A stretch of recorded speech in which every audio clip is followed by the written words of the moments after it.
Hello, movie lovers. Today I'm going to talk a little bit about a Douglas Sirk film made in Germany in 1935, The Girl from the Marsh, CROFT.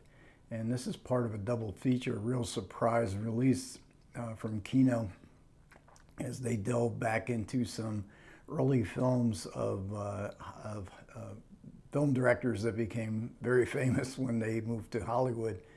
I was going to do, there's another movie on here, The Final Chord. I was going to do a double feature in one video, but I enjoyed and found The Girl from the Marsh Croft so interesting, I decided I'd devote one video to each of the movies. And like I say, it's kind of a surprise that Kino is bringing out these really obscure movies that might not have a whole lot of interest outside of perhaps Douglas Sirk fans. But they also recently, last month, brought out Laughing Heirs, which was a Max Ophuls movie from 1933 that really surprised me again because you know, how much interest would there be? But that film, and when you see these films, you wonder, you know, what were they like, you know, as far as from the 1930s to the 1950s. Doesn't seem like it's a long stretch of time, but there was an incredible world war, the Holocaust, the atomic bomb. It was a whole different world after all of that. And of course, these filmmakers are now working in Hollywood with all the technical expertise at hand. Is there anything of them in these German films? And Max Ophuls, for instance, was a very much of a filmmaker that had personal projects and put a lot of himself into his movies, even if he was a hired gun. Laughing Heirs is not, I don't think, a typical Max Ophuls movie. Good comedy, and I enjoyed it a lot.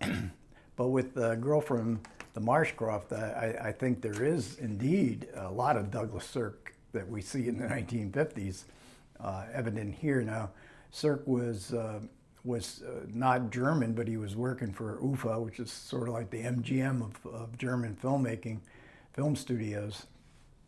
And he was Danish. He was billed as Douglas Sirk. He wasn't Douglas Sirk till he finally came to Hollywood. And the film is based on a novelette by Selma Lagerlöf, a Swedish writer, the first woman to win the Nobel Prize for Literature, and a very popular best-selling novelist as well. She was translated into English early on, but and had great success all around the world with her novels and stories, and they were filmed many times. In Sweden by Victor Sjöström, did several of them, including The Phantom Carriage, which is a silent film that is in the Criterion Collection. And he also adopted several other of Lagerlöf's stories. Although he never did, I don't think he did. There was a silent version of this movie, but I don't believe Victor Sjöström directed that one. And in talking about Sirk, and if you saw my last video, I was extolling Written on the Wind, and one of the great moments of Hollywood melodrama, culmination perhaps, but sometimes I think I overdo the melodrama because that melodrama is the mode of expression for Douglas Sirk. But what exactly is he expressing? There has to be, it's nice to have melodrama, but is there, what's the worth of it if nothing much outside of the conventions of melodrama are being expressed? But I think there's a great deal that I see in many Sirk fans and scholars see in his 50s films that you can see in the Girl from the Marsh Croft. And mostly Sirk is consistent with his critique of materialism, wealth, selfishness, possessions, overwhelming one's life, that we have to get back to being human, and that we, and in the opening scene we see this, it's in the novel. I read the novel, it takes about an hour, it's about 60 pages long. Very faithful to the novel. This is excellent material for Douglas Sirk. Selma Lagerlöf and Sirk, I think, are on the same wavelength. In this opening sequence, we see a young girl coming into a bustling town, and she's on her way to court, and she is suing a farmer for financial restitution because she claims that when she was a servant in that household, his household, that he fathered her baby. He denies it. So they're in court, and the judge says, well, he says he's not the father, and he's not going to give you financial restitution. Do you still want to go on? He says, she says, he is the father. So now that this farmer has to pledge an oath on the Bible that he is not the father. And the farmer is warned that, this is a solemn thing, and it's not just perjury from a legal standpoint. This, in the context of the religious nature of the community, is seen as a sin, a venial sin that could bar him from going to heaven. So the young girl, and this is Helga, this is the girl from the MARSH CROFT, she is terrified. Is he really going to pledge an oath on the Bible that he knows isn't true? So she stops him halfway through the oath. He says, no, he's my father, but I'll drop my suit because I do not want my child to grow up knowing that his father is a perjurer. Well, everybody in the courtroom, including the judge, is just stunned by this by this act, this expression. And before she was the fallen woman on the way into the court, but on the way out of the court, the women are crying, the men have admiration for her. And the MARSH CROFT a CROFT is sort of a farm, small farm, barely subsistence level, that is being rented from a wealthy landowner. So we get the class system, and we often get that class system within and Sirk's films as well, Sirk's Hollywood films as well. So we have this the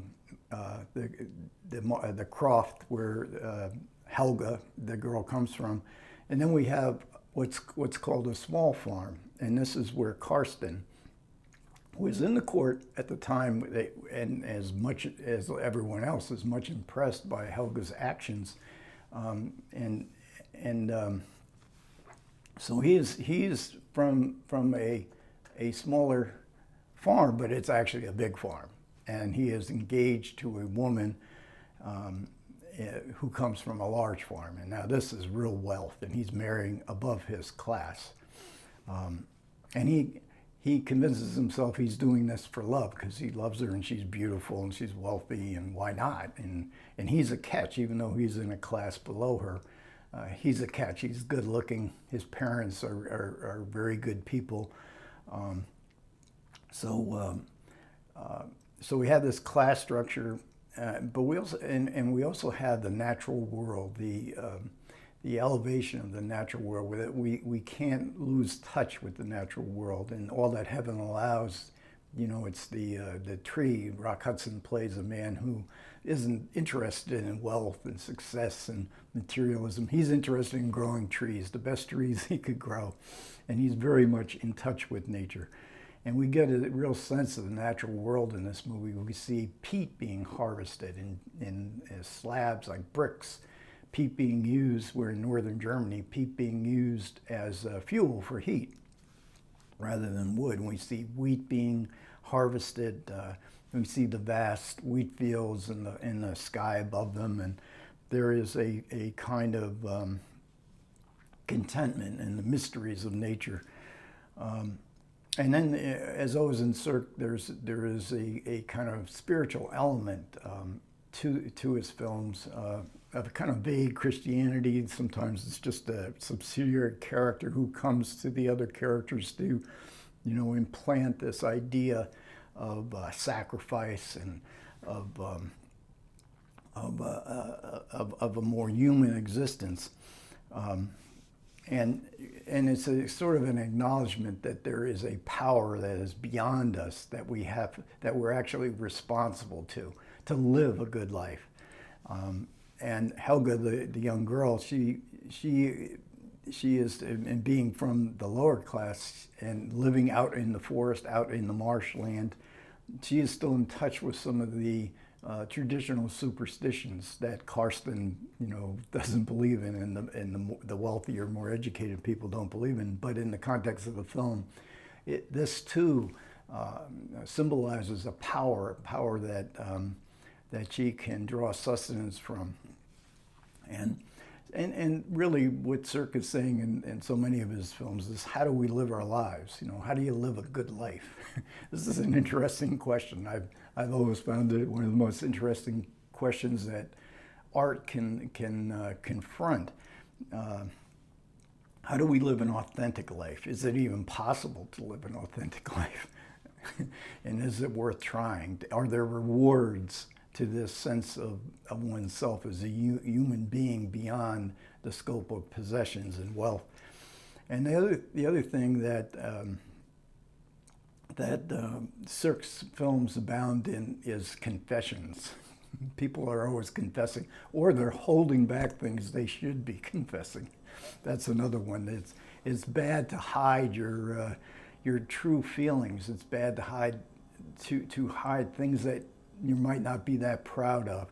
And Karsten faces that. Now we have a man who will not confess in the opening sequence in court on a matter of law and a matter of religion, but he won't confess. He can't do it. And Karsten is now at the end of the film. He's confronted with a similar dilemma. He has a secret, but if he tells the secret, will he get the kind of wealth and possessions? He probably won't. And so he's faced with that dilemma. And we also get a commentary here from Olaf Muller, and he is a German film historian. And he gives some really interesting context to this film from the standpoint of German history and local color that you might, as an American in the 21st century, you might overlook. And especially, he talks about how these farmhouses are situated with meat hanging down from the ceiling, especially sausages. And your class is sort of determined how many sausages do you have hanging down from the ceiling in your kitchen. Even it seems even in the living room space, and also the drinking of coffee.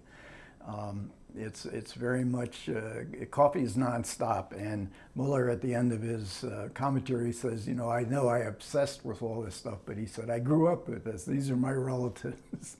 This is what I'm familiar with. And he also tells us all these actors, none of these actors are in the least bit famous to me, although the actress playing Helga was a very successful actress going forward. The actor playing Karsten was basically a theatrical actor. They give great performances. Douglas Sirk was a theatrical director primarily in this era, coming into the movies. He was known as a very successful director on stage. I would have liked a little bit more context because in 1935, this was, Hitler had consolidated his power, and all the top Nazis were great movie lovers, including Hitler. And Sirk was, these were not minor films. Sirk was acknowledged as a really good film director. He had to leave Germany because he was married. His second wife was Jewish, and his first wife became a fanatical Nazi who denounced the second wife, and he had to eventually leave. I think he made maybe one or two more films before that occurred, and I think he made about a total of 6 or 7 movies. Outside of that, including The Final Chord, which I'll be watching within the next week or two and probably making a video on. Okay, thanks a lot for everybody who managed to listen to me.